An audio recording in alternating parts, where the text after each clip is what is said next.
אם היה עומדת כיתה של זה, עם ידיים למעלה, אז באותו יום הייתי רואה אותי, הייתי קוצר את כולם, עד כדי כך. כמה אתה חושב אנשים הרגת ככה? לא ספרתי. Assalamu alaikum guys, and welcome to another episode of Smile to Jannah. Pretending to be an ally of the Muslims, then inviting a war criminal, giving him a platform and allowing him to say nonsense like... First of all, they did nothing with the land. It's just barren. They actually built one town. It's called Ramle. That's it. They took over the land, lost the land, and did nothing with the land. It was desert. It was nothing. Wow. And now the guy cries over every little thing, especially in front of his Zionist handlers. That the fate of the world depends on the decisions of the people of Israel, just as the fate of the world depends. Could look like, because we need it. We need it, and it's up to you to do it.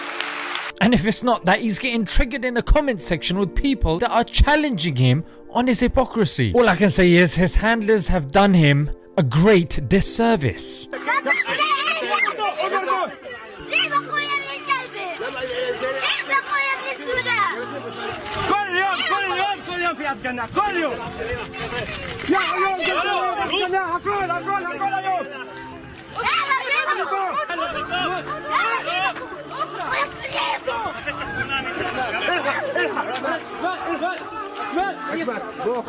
My young brothers and sisters, there is a war for your hearts and minds. Firstly, they want you weak, docile and stupid. This can be done by means of allergies, by addictions, and even problems like ADHD, depression, anxiety. And if somehow you're able to battle through all this, firstly, congratulations. And secondly, you're going to have to contend with LGBT being shoved down your throat through the education system. If that doesn't get you, then immorality, which has $1 billion budget via movies and music. And if not that, then the false information that's being presented to us via textbooks and by the news, by the official narrative, of course. And this is what was embodied by the interview of Jordan Peterson and the war criminal, of course, the now PM of Israel, Benjamin Netanyahu flipping wasteman. They were talking such drivel in that podcast, and I've never seen that many negative comments, mate.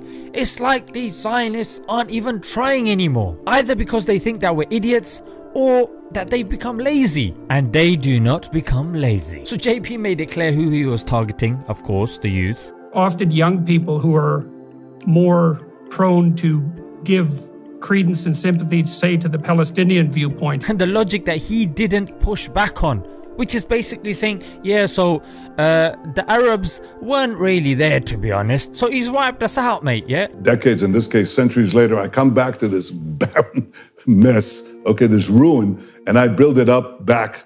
And I not only improve it, I not only make my ownership based on improvement, but that nobody else did anything with it.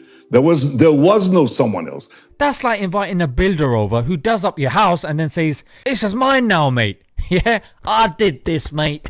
Me. Moshe Dayan. He was a commander who was fighting under Ben Gurion, who was the first prime minister of Israel.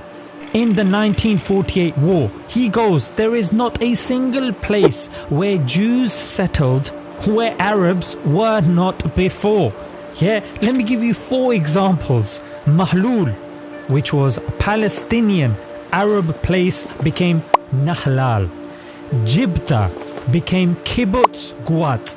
Hunayfis became Kibbutz Sarid. Dalal Shuman became Kefar Yeshua. The Manshia district was destroyed, yeah? This district had 12,000 residents, 20 coffee houses, 10 laundries and 4 schools, mate. Yeah, and this was mentioned by Haaretz, which is an Israeli paper. Not to mention that there was another place called Tiberias that had 21 villages. Again, all destroyed, mate. So when he says Israel versus Palestine, that's wrongly framed, as this assumes that Israel always existed, which it did not. Rather, it is a case of settler colonialism. Memorize this word, mate. Not Israel versus Palestine, because there was no Israel. It's a case of settler colonialism. And if I don't steal it, someone else is gonna steal it. And if I don't steal it, someone else is gonna steal it. You've got Balfour. You know, the writer of the Balfour Declaration. He said that the indigenous majority population was that of Arabs. You've got Herodotus, who was called the father of history by Cicero. He also talks of Palestine as well. There was no academic rigor, no solid resources. It was pathetic, mate. Absolute pathetic. Well, at least it's clear and in the open now. Daily Wire, whom he's joined, has got links with US Defense, with the IDF, you know, Israel Defense Force. This, I'll put a link in the description. I've already done a video on this, giving the evidences and the names and the particulars, so you can check that out yourself. At least, look, we rather have somebody that we know where he stands rather than a wolf in sheep's clothing. Don't pretend like you care and then start doing a mad one. You know what I'm saying? And yeah, hope you guys benefited. Let's leave it there until next time. Assalamu alaikum.